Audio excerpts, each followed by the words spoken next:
Be me, Laura, 55, HR director at a IT firm in Portland. Divorced 10 years, raised my son Michael as a single mom, and honestly, I did a damn good job. No help from his father Robert, who checked out emotionally long before the divorce papers were signed. I raised Michael to be different, to be better than the men of Robert's generation. It's Thursday night, and I'm hosting book club at my condo.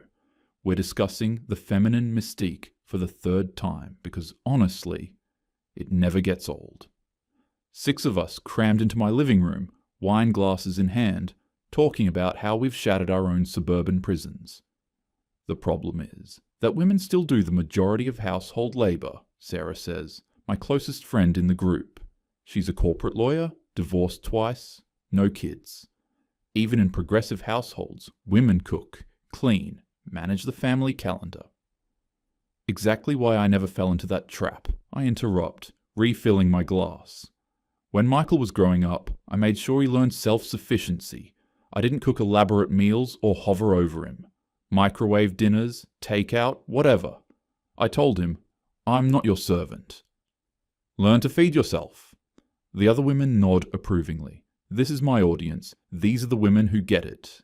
And now he's 28, fully functional, works as a software engineer, does his own laundry, cooks his own meals. I didn't raise him to expect some woman to sacrifice her life to make him comfortable. That's amazing, Laura, Jennifer says. So many mothers enable their sons to be helpless. My phone buzzes. Michael's name lights up the screen. I excuse myself, stepping into the kitchen. Hey honey, what's up? Hey mom, quick question. Can I bring someone to Thanksgiving next week? My heart does a little leap. Michael's been single for 2 years since his last girlfriend, another software engineer, decided to move to Austin for a startup opportunity. They parted amicably, both too career-focused to make long-distance work. I'd been wondering when he'd start dating again. Of course. Who is she? Her name's May. We met at work. She was consulting with our supply chain team. She's getting her master's degree. I really want you to meet her. May? I repeat, testing the name. Is she Chinese? Yeah, international student. She's amazing, Mom. Really kind, really smart. I'm already picturing her. Probably second generation, hyphenated last name, strong opinions about representation in tech, maybe writes Medium articles about microaggressions. One of those fierce Asian American women who don't take shit from anyone. I can't wait to meet her, I say, genuinely excited. Does she have any dietary restrictions? No, she eats everything. Actually, she's an incredible cook. She's been teaching me about regional Chinese cuisine. Oh, that's nice, I say, though something about that sentence sits weird with me. Teaching him? But I brush it off. Well, bring her by around 2. We'll have plenty of time to chat. I return to book club practically glowing. Michael's bringing his girlfriend to Thanksgiving. She's getting her master's degree. Sounds very impressive. What's her field? Sarah asks. He didn't say, but she's Chinese, so probably something technical. You know how Asian families are about education. Sarah raises an eyebrow at that comment, but doesn't say anything. I text Michael, just bring yourselves. Maybe May could bring a salad or something? He responds immediately. She's already planning to bring homemade dumplings. She's excited to meet you. Homemade dumplings. Okay, that's sweet. I imagine us bonding in the kitchen, talking about the challenges of being women in male-dominated fields, sharing stories about microaggressions and glass ceilings. I look around my condo. Minimalist, modern, lots of grey and white. Frame degrees on the wall. A few art prints. It's clean because I pay someone to clean it every 2 weeks. The fridge hums quietly, mostly empty except for yogurt, salad mix, and wine. The freezer's packed with lean cuisines. This is the life I chose. Freedom, independence, no one to answer to. I check Michael's Instagram. His latest post shows dumplings with perfect pleats. Caption, learning from the best. A comment from Mei-Chen. Teacher is proud. Her profile picture, soft smile, floral sundress. Something about it bothers me. I close the laptop. I'm overthinking. Michael knows what I value in women: intelligence, independence, strength. He wouldn't date someone who didn't embody those qualities. Would he? Thanksgiving arrives cold and grey, typical Portland November. I've set the table with my good dishes, the ones I got in the divorce, Robert's mother's china that she passive-aggressively said, I might as well keep since no one else wants them. Sarah arrives first with wine, then Jennifer with some kind of grain salad, then 2 other book club members. I told them I wanted them here as a buffer, though I didn't say that explicitly. Just, come meet Michael's new girlfriend. The more the merrier. The doorbell rings at 2:15. I check my reflection in the hallway mirror. Grey sweater, jeans, minimal makeup. Casual, but put together. I open the door. Michael stands there, glowing. That's the only word for it. He's gained weight. Maybe 15 pounds, but it looks good on him. Filled out his face. He's wearing a button-down I've never seen. Actually ironed. Next to him is May. She's tiny. Maybe 5'2", wearing a cream-coloured dress with small flowers, brown cardigan, hair long and shiny past her shoulders. Natural makeup. She's holding a large covered dish with both hands, and when she sees me, her whole face lights up. Mrs. Martinez, so happy to finally meet you. Her accent is noticeable, but her English is clear. Michael talks about you all the time. Laura, please, I say, taking the dish from her. It's heavy and still warm. Come in, come in. I put the dish on the counter and turn back. May is already slipping off her shoes at the door, something I never asked anyone to do. She's lining them up neatly next to Michael's. Can I help with anything in the kitchen? She asks immediately. Oh no, we're all set. Come meet everyone. I introduce her to my friends. She shakes each person's hand, makes eye contact, remembers names immediately. She sits next to Michael on the couch, not quite touching, but close. He keeps looking at her like she might disappear. Sarah tries to break the ice. So May, Michael mentioned you're in a master's program? Oh yes, supply chain management. But actually, I'm taking a pause. She glances at Michael, smiling. Michael got promoted to senior engineer, and the position requires relocation to Seattle. It's such a good opportunity for him, for us, so I decided my program can wait. The room temperature drops about 10 degrees. Wait, I say, trying to keep my voice light. You're leaving your master's program. Just pausing, May says, not seeming to register my tone. The program will be there. But this opportunity for Michael, he worked so hard. I want to support him. But what about your career? Jennifer asks gently. May tilts her head, genuinely confused by the question. This is good for both our futures. When you love someone, you make these choices together. Right now, supporting Michael's career makes sense. Michael cuts in. And in a few years when May wants to finish her degree or pursue something else, we'll make that work. It's a partnership. A partnership where she gives up her education, I say, before I can stop myself. Michael's jaw tightens. Mom? I'm just asking questions, I say, looking at May. Don't you have your own dreams? Your own ambitions? What about your independence? May's smile doesn't waver, but I see something flicker in her eyes. Confusion, maybe hurt. My dream is to build a good life with Michael. That's not giving up independence. That's choosing to invest in our relationship. In my culture, we believe strong relationships need sacrifice. Sometimes his needs come first, sometimes mine will. But historically, it's always the woman who sacrifices, Sarah says, trying to back me up. Maybe, May says softly. But Michael is good man. He sacrifices for me too, in different ways. I want to ask what ways, but Michael stands abruptly. I'll bring the food out. May immediately stands with him. I'll help. They disappear into the kitchen, and I hear them murmuring to each other, then Michael's low laugh. When did he start laughing like that? So easily? We sit, eat. The dumplings are spectacular, and everyone says so. multiple times. May blushes, demurs, says they're simple. Michael eats 6 of them, praising each one. I watch his face. I don't think I've ever seen him enjoy food like this. When did I last cook for my son? Really cook, not reheat? The thought comes unbidden, and I shove it away. May, these are delicious, Sarah says. Do you cook a lot? Oh yes, I love cooking. My mother taught me. It's how we show love in my family.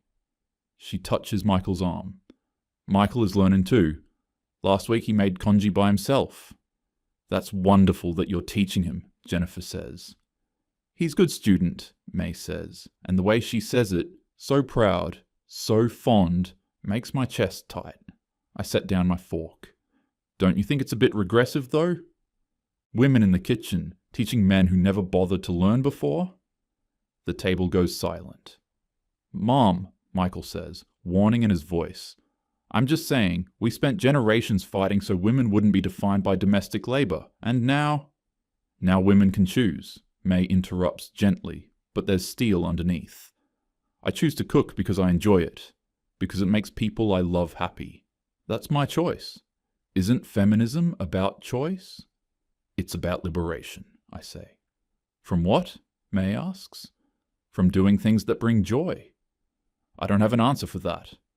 The rest of dinner is strained.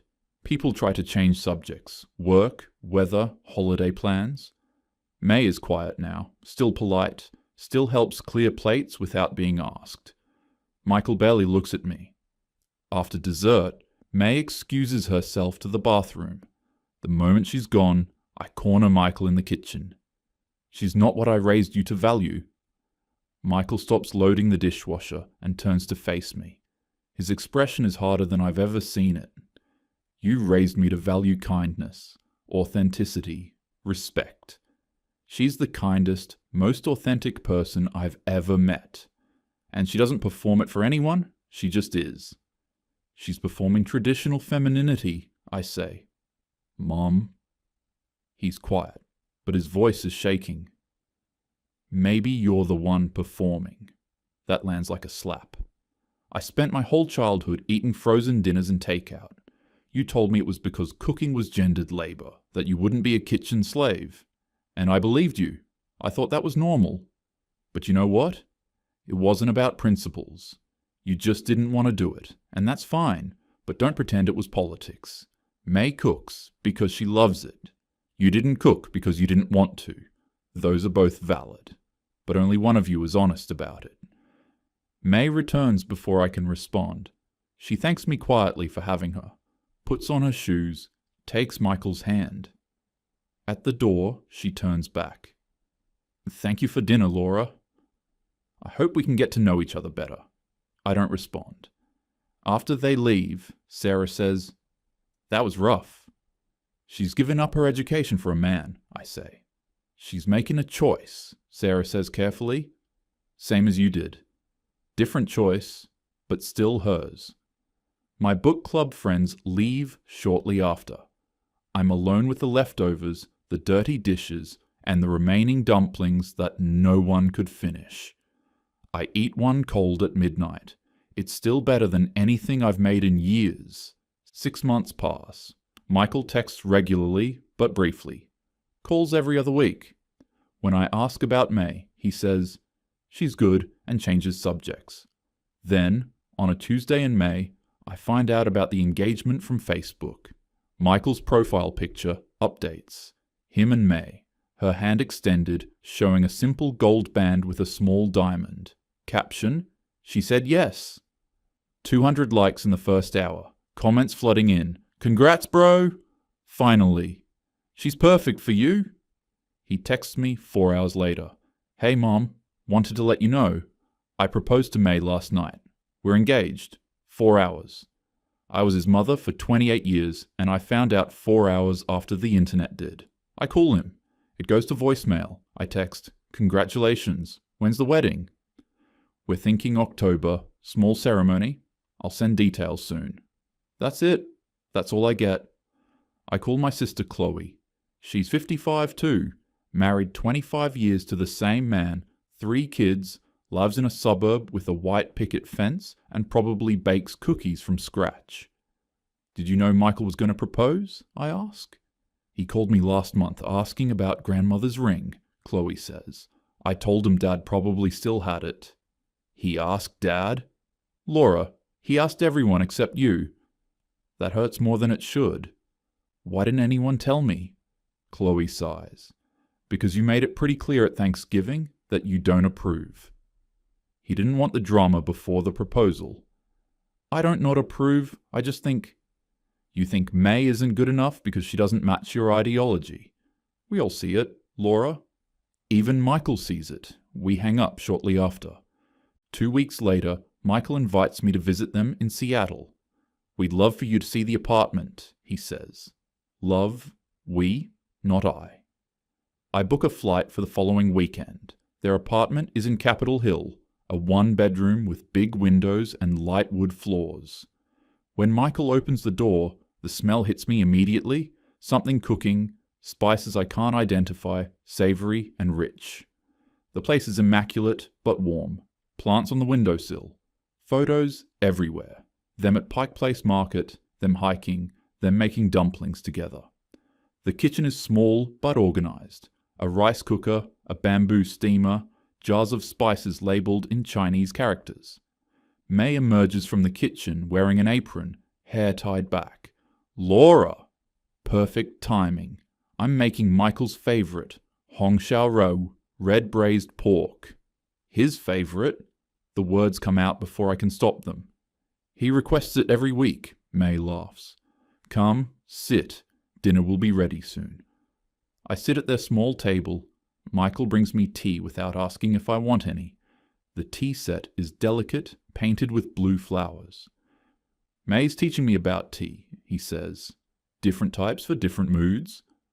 This is oolong, good for digestion. When did my son become someone who knows about tea? May brings dish after dish. The red braised pork, gleaming and tender, stir-fried greens with garlic, a soup with tofu and preserved vegetables, perfect white rice. She serves me first. Guest gets first choice. Then Michael, then herself. Michael eats like he's starving, like he's never tasted food before. Between bites, he tells me about May, teaching him knife skills, about regional Chinese cooking styles, about how they visit different Asian markets to find specific ingredients. I pick at my food, though it's delicious. I can't stop watching them. The way May tops off his tea without him asking, the way he gets up to grab her more napkins before she needs them, the way they move around each other in the small space like they've been doing this for decades. This is really good, May, I force myself to say. Thank you. Michael helps now too.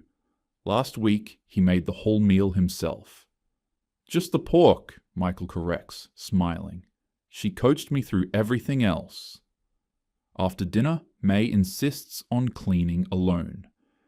You two should catch up. You don't see each other enough. She disappears into the kitchen, humming something soft. I turn to Michael. You didn't tell me first. About the engagement. He sets down his tea. Mom, I told you last month I was thinking about proposing. You said, do what you want. I didn't think you were serious about her. His face hardens. I'm marrying her, Mom. This is happening, and I really need you to try, actually try, to be happy for me. How can I be happy watching you marry someone who's giving up her life for you? She's not giving up anything. She's building something with me. There's a difference. You don't see it now, but eventually she'll resent... No. His voice is firm. You resented Dad because you felt trapped. May doesn't feel trapped. She feels chosen. And I feel chosen too. That's the difference. You never understood partnership. You only understood independence or servitude, nothing in between. From the kitchen, we hear dishes clinking. May still humming. She's happy, Mom. I'm happy. Why can't that be enough? I don't have an answer. I leave the next morning. On the flight home, I scroll through Michael's Instagram again. Every photo from the past 6 months has May in it. May laughing, May cooking, May at the farmer's market, May and Michael at a concert. The comments are all positive. Even Michael's ex-girlfriend from college commented on the engagement photo. "Congrats, Michael! She seems so sweet. Everyone loves her. Everyone except me." I open my own Instagram. My last post is from 3 weeks ago. A quote graphic about women not owing anyone their labor. 43 likes. 3 comments. My dating apps. 4 unresponded matches. 1 message. Do you actually want to meet or just collect matches? When I get home, my condo is cold. I turn up the heat. Open the fridge, Greek yogurt, pre-washed salad, white wine. The freezer, lean cuisines, ice cream. I heat up a lean cuisine. Eat it standing at the counter. It tastes like cardboard, but that's not the meal's fault. My phone buzzes, my sister. Michael called, said you visited, said it didn't go well. What happened? I don't respond. Instead, I open Facebook again, scroll through the engagement photos. In one, May is feeding Michael a piece of cake, both of them laughing, frosting on his nose. I remember when Michael was 5. I forgot his birthday cake. Robert had to run to the grocery store last minute. Michael cried, and I told him, "Life isn't fair, kiddo. Better learn it early." When did I become the mother I never wanted to be? Cold, absent, more concerned with making a point than making a memory? I closed the laptop. Tell myself that's not fair. I gave Michael independence, self-sufficiency, important life skills. But he didn't learn to laugh like that from me 4 months to the wedding. Chloe hosts a family dinner to bring everyone together. Her husband grills in the backyard, her kids running around, the whole suburban dream I rejected. May fits right in. She helps Chloe with sides, plays with the kids, compliments the house. Chloe whispers to me, "She's lovely." You must be so thrilled. I smile with my teeth. At dinner, talk turns to the wedding. May explains the tea ceremony, serving tea to elders to show respect. That seems very hierarchical, I say. What about something more egalitarian? Chloe kicks me under the table. It's about gratitude, May says quietly. Michael loves the idea. Does he? Or did you convince him? Michael stands. We are leaving. Michael, sit? No. Apologize to May. I'm just being honest. You're being cruel. His voice breaks. You lecture about respecting women, but you've disrespected May from day one because she doesn't fit your narrow definition. You're so obsessed with your ideology you can't see I found someone who actually loves me. They leave. Chloe says, "You're going to lose him." I don't respond. October arrives. The wedding is in a Chinese banquet hall I've never been to. 200 guests. I sit in the back. May wears a red qipao, then white, then gold. The tea ceremony. Michael and May kneel, serve tea to elders. When they reach me, May's hands shake slightly. I take the tea. Don't drink it. At the reception, Michael's friends give speeches about how May brought him to life. Robert toasts. To partners who make you better. The favors are handmade origami cranes.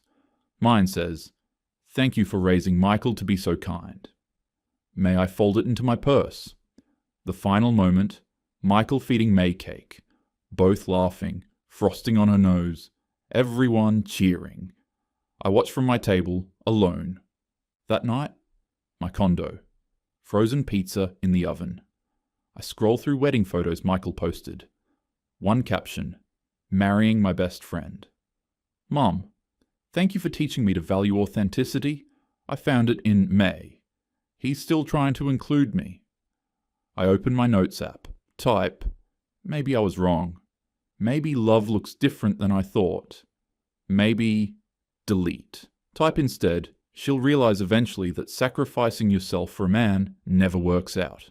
He'll get comfortable. She'll get resentful. I give it 5 years. Post it in book club group chat. Sarah responds. Or maybe they'll be happy and you'll have to live with that. I don't reply. Look around my empty apartment. No photos, no cooking smells, no one to call. I tell myself I was right. I did my best. Michael will see it eventually. but I know he won't call as much anymore, and that hurts more than being wrong ever could. At least I stood by my principles, but even I don't believe it.